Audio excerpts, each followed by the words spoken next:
ओम श्री परमात्मने नमः। ओम श्री गुरुभ्यो नमः।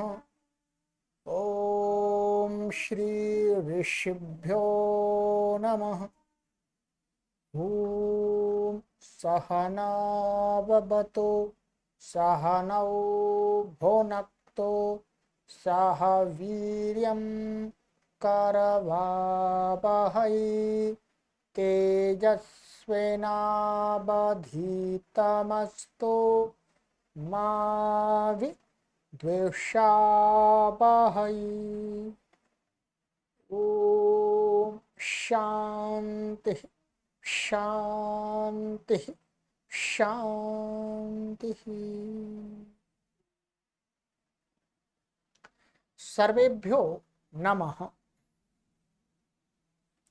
देववाणी संस्कृतं यूट्यूब चलदृश्यं प्रति भवतां भवतीनां च हार्दं स्वागतम्।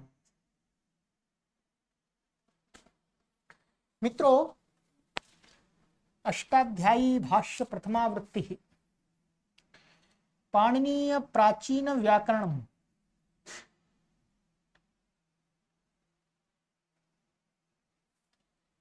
प्रथमोऽध्यायः प्रथमः पादः कक्षा संख्या 35वीं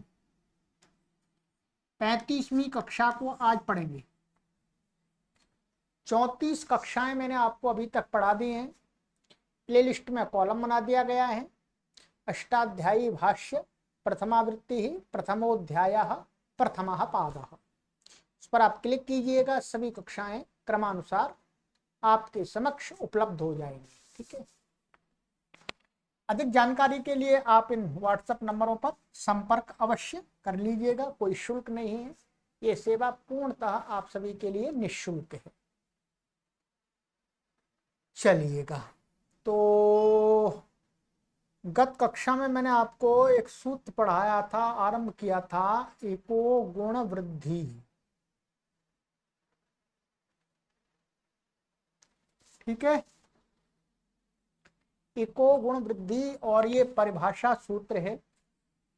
अनियम की प्राप्ति होने पर, अव्यवस्था प्राप्त होने पर ये नियम करता है कि ऐसा कीजिएगा तो कार्य हो जाए।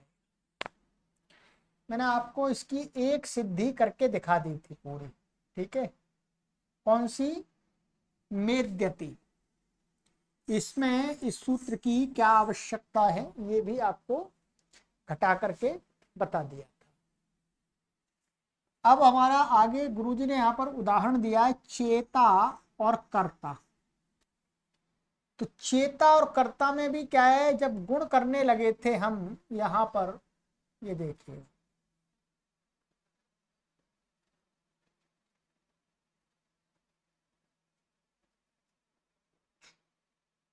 ये चेता चेता यहाँ पूरी सिद्धि आपको पहले पढ़ा दी है। ठीक है, अध्ययन गुणा पर आई थी। तो चेता में यहाँ पर देखिए, ये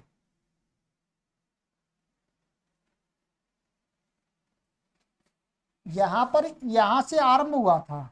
ठीक है, ये था चीय धातु थी, ये चीय, और ये था त्रिच। ये कैसा है? आर्ध धातुक था। यहाँ पर आर्ध धातुकम शेषा से जो त्रिच प्रत्यय है वो कैसा है? बोलो, आर्ध धातुक। आर्ध धातुक के रहते हुए क्या है? सार्वधातुक आर्धातुक योग।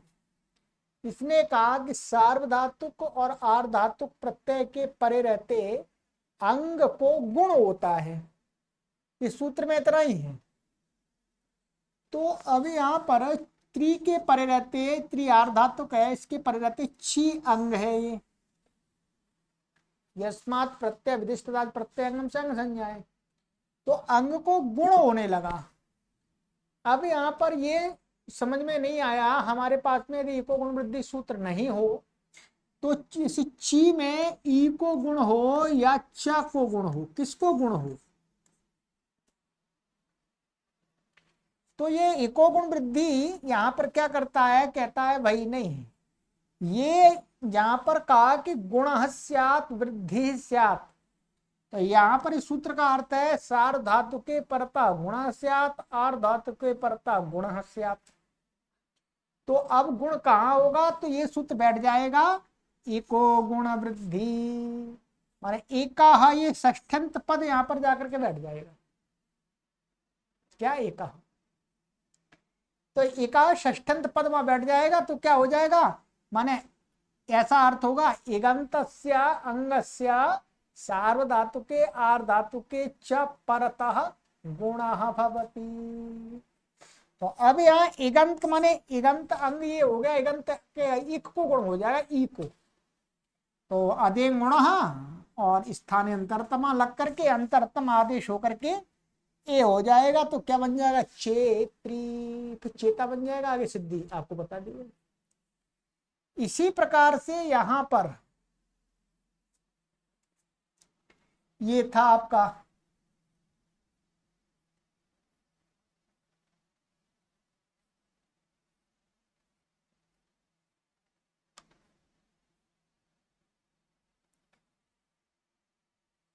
कर्ता।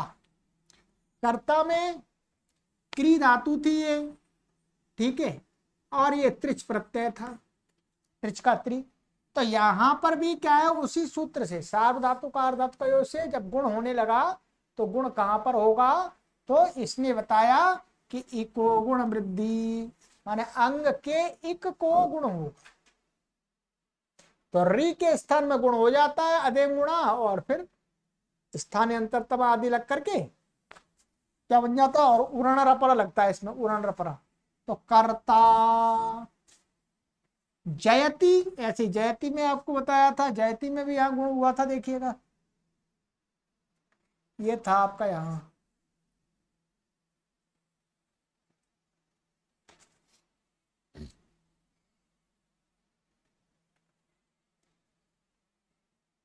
यहां पर ये जी और तिप था, और बीच में यहां पर शप आ गया था, यहां दिखाया नहीं है, शप आ गया था यहाँ। तो क्या है, ये जी और शप और ये तिप। अब शप की क्या है, शित है ये, तो तिंग शित सार्वधातुकम, सार्वधातुक संज्ञा है। तो सार्वधातुक आर्धातुक योग से यहाँ पर भी गुण प्राप्त हो रहा था। तो वो गुण कहां पर होगा, तो कहते हैं इगंत को होगा, माने अंग के इक को होगा, माने इगंत अंग के इक को गुण होगा। इको गुण वृद्धि यहां पर भी लग गया, तो ई को गुण हुआ है, तो जे आदि हो गया था, ठीक है, तो जयति बन गया था। और इसी प्रकार से अब हमारी सिद्धि मार्ष्टी, ये वाली सिद्धि यहां पर दी हुई है पीछे, उसको देखते हैं। मार्ष्टी, मार्ष्टी कैसे बनता है,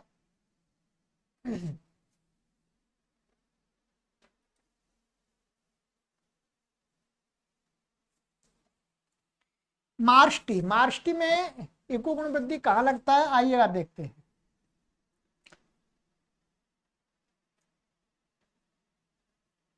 ये है मार्ष्टी,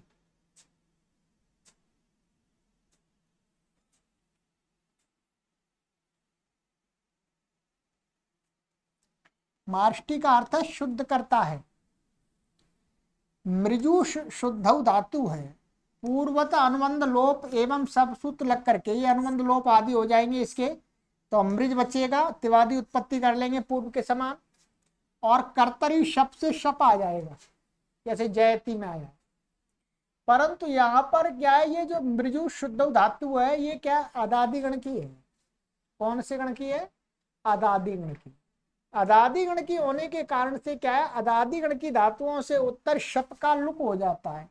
आदि प्रभृतिभ्या शप से मृजूष के अदादि गण में पड़े होने से शप का लुक हो गया। अदादि गण में मृजूष धातु पड़ी हुई है, तो उससे उत्तर जो शप आता है उसका क्या हो जाता है, बोलो लुक हो जाता है। तो उसका लुक हो गया है। तो लुक क्या होता है, प्रत्यय से लुक श्लू लुपः, मतलब प्रत्यय से आदर्शन से लुक श्लू लुपः इत्येताः संज्ञाः भवन्ति। तो ये आदर्शन हो गया, यहां से हट गया, और इसकी संज्ञा हो गई, तो क्या बचा हमारा, बोलो मृग। ठीक है, प्रत्यय से लुक लुपा आदि लिखा हुआ है। अदर्शन की लुक संज्ञा हुई मृजती। अब यहाँ पर तिप के परते इसकी क्या है, अंग संज्ञा, पूर्व मृज की अंग संज्ञा है। अंग के अधिकार में, ठीक है, अंग के अधिकार में सूत्र है मृजेर वृद्धि, 7वें अध्याय के दूसरे पाद का 114वां सूत्र है। ठीक है, 7वें अध्याय के दूसरे पाद का 114, मृजेर वृद्धि। ये क्या कहता है, ये कहता है कि मृज अंग को वृद्धि होती है। चलिए मैं अर्थ दिखाता हूं उसका।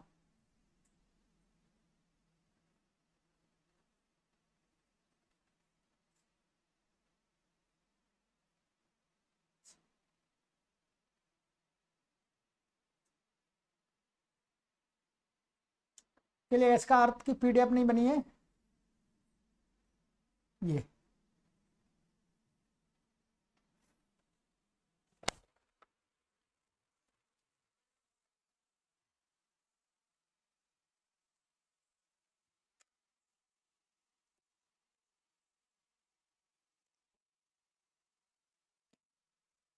मैं पुस्तक में आपको पढ़ के बताता हूँ पूरा, ठीक है। बाकी मैंने आपको मृज अंग को वृद्धि होती है, इसका यह अर्थ है।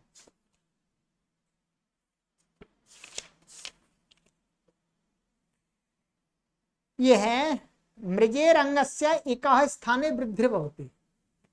तो मृजेर वृद्धि, इतना सूत्र हम जब पढ़ते हैं तो इसका अर्थ ये निकल के आता है कि मृजेर वृद्धि में मृज अंग को वृद्धि होती है। अब मृज अंग में वृद्धि होती है, किसको होगी, ज को, री को, म को, किसको, तो अव्यवस्था प्राप्त हो रही है। तो ये सूत्र झट से पहुंच गया एको गुण वृद्धि कि यहाँ पर वृद्धि स्यात्, वृद्धि का विधान किया जा रहा है, इसलिए यहाँ पर वृद्धि किसी विशेष को कही नहीं है। तो इसलिए नियम कर देगा कि मृज अंग को, मृज अंग के इक को वृद्धि होगी। किसको होगी, इक को। तो यहां पर इसका अर्थ बनेगा मृजेः अंगस्य एकः वृद्धिर्भवति। तो अब इसमें इको गुण वृद्धि लग करके पूर्वत मृज की अंग संज्ञा होकर मृज वृद्धि से मृज अंग को वृद्धि प्राप्त हुई। तो एको गुण वृद्धि परिभाषा सूत्र ने निर्णय किया कि अंग के इक अर्थात री को वृद्धि होगी, री को वृद्धि होगी। अब इसको वृद्धि प्राप्त हुई, री को हो गई इसके सूत्र के सहयोग से।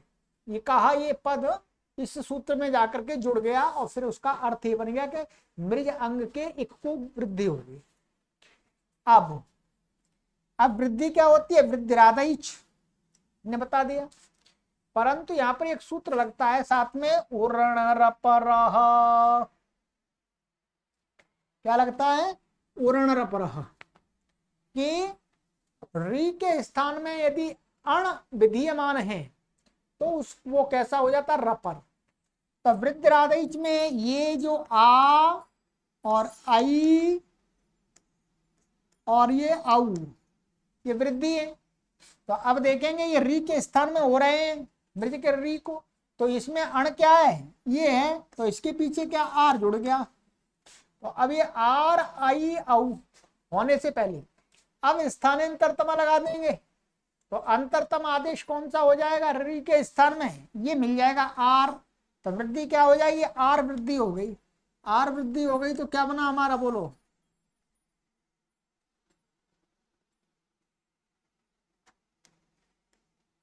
मार्जती। कितना बन गया।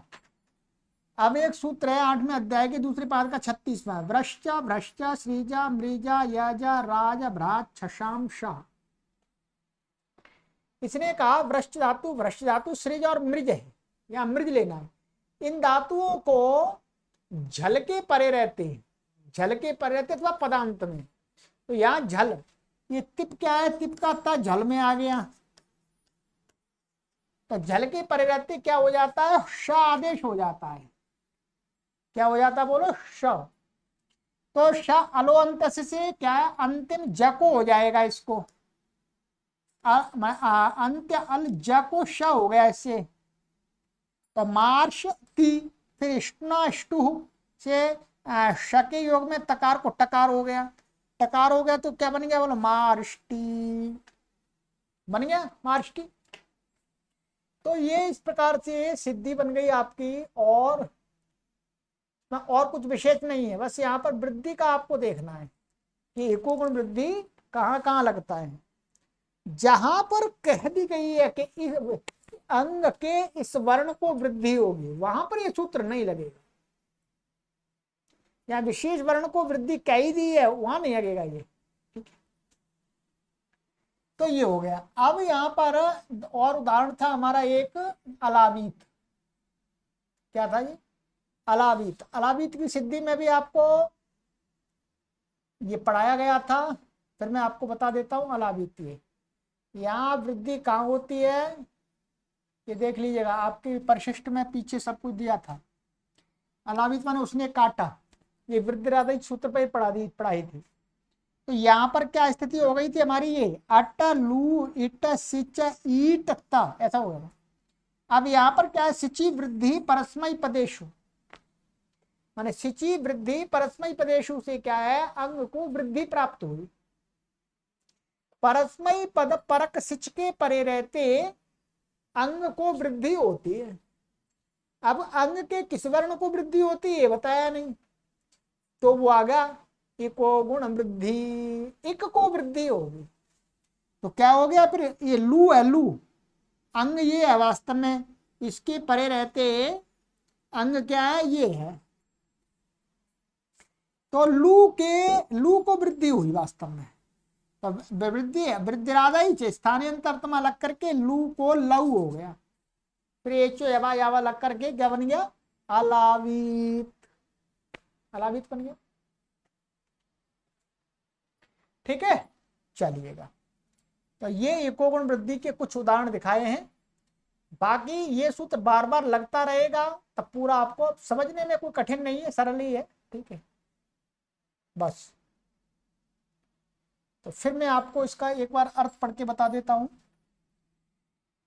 अर्थ है इसका, वृद्धि स्यात् गुणः स्यात् इति गुण वृद्धि शब्दाभ्याम यत्र गुण वृद्धि विधीयते तत्र एकः इति षष्ठ्यन्तं पदम उपस्थितं द्रष्टव्यम, तत्रेकः एक स्थाने भवतः इत्यर्थः।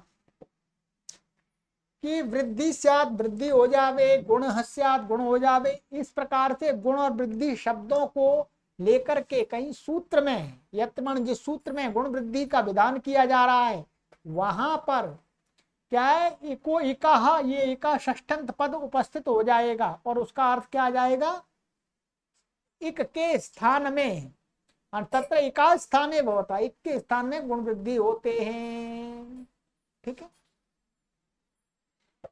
तो ये आपका इको गुण वृद्धि सूत्र पूरा कंप्लीट हो गया।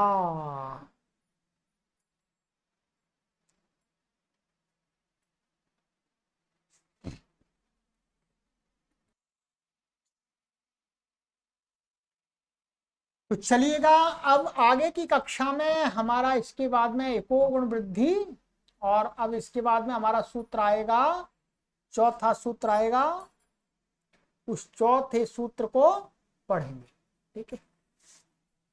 क्योंकि इस सूत्र को हमने 2 कक्षाओं में कंप्लीट कर दिया, ठीक है। चलिएगा, तो आगे की कक्षा में मिलते हैं। आज तो छोटी कक्षा हुई, आनंद आ गया। सर्वेभ्यो नमः।